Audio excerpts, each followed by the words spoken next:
Number one is groove. With the Groovebox, you could just feel the groove, man. The buttons, the knobs, the pads. It just gives you the ability to actually feel the beat as you're creating, to feel the music as you're making it. You can lean into it. You can turn a knob and get that instant gratification. You can hit a pad, get that instant gratification. It just helps the process along. Now, yes, you can feel the keys on a computer, and you can feel the keys on a MIDI controller or any of the other things that come with a DAW or come with computer production. Yes, you can feel it, but these things were not actually designed for making music, making beats, making ideas, creating ideas. It was designed to process that information and get it from out of your head onto your actual device, yes, but it wasn't designed to really feel the groove the way a Groovebox is, hence the name Groovebox. Diehards will never understand that groove is something that just, it just gets in you, man. And this is coming from a Groovebox user from the 90s using the MPC 62 Roger Lynn model.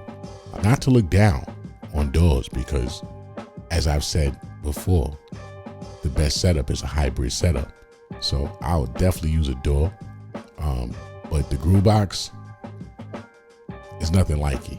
There's nothing out there like it, and that's why they have stood the test of time, and they're coming back stronger than ever and doing things that they were never able to do before.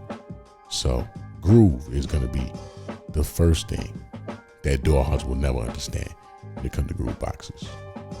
Number two, learning. The learning curve.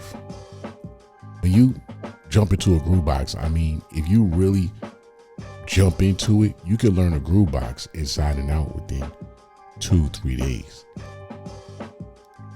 You will never learn a DAW inside out in 2 or 3 days. It's just too much packed into that program. It's just too much stuff in there. So you're taking an entire studio and you're putting it in a laptop. There's no way that you will ever learn a DAW in 2 to 3 days. A Groovebox, you can learn that in a couple of hours. You can probably make 5, 10, come up with 10 skeletons in the first 2 hours of getting a Groovebox, if you understand the concept. 2 hours max, you got it, you off and running. You can wrap your head around a Groovebox a lot quicker and a lot faster using the Groovebox than you can using a DAW. That is a fact. With a DAW, it's just so much to learn before you can even start thinking about making music. And sometimes, I'm not gonna lie, that thought that has to go into it and that learning curve, it just takes the fun out of making music. And that's the problem and the issue that comes with a DAW, in my opinion. It does take the fun out of making music. It's more technical than it has to be sometimes. But you got to do what you got to do. And you know what they say, no pain, no gain. So it's going to be some pain to get that gain. But the learning curve, way less in a Groovebox. Number 3, the connections for a Groovebox. Grooveboxes connect to other outboard gear and hardware a lot easier than a DAW, in my opinion. Analog minds are wired a lot differently than digital minds. A Groovebox, you buy a few cables, you connect box A to box B, then you connect box B to box C, and it's plug and play. It's straightforward. Then toggling a bunch of settings in a DAW, trying to make the digital workstation talk to an analog piece of gear, and you got to make sure this setting is right and that setting is right, and then you got to go back in the Groovebox and make sure the setting for that is right. Sometimes it works and then it doesn't work, and you got to do it 1,500 times to really get that muscle memory going. Nah, you don't have to do that with a Groovebox.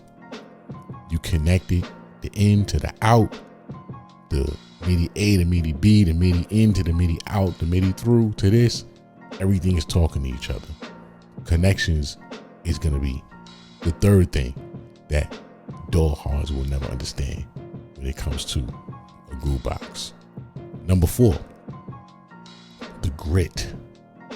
That grit that you get in a groove box, you cannot get that in a DAW. Let me take that back.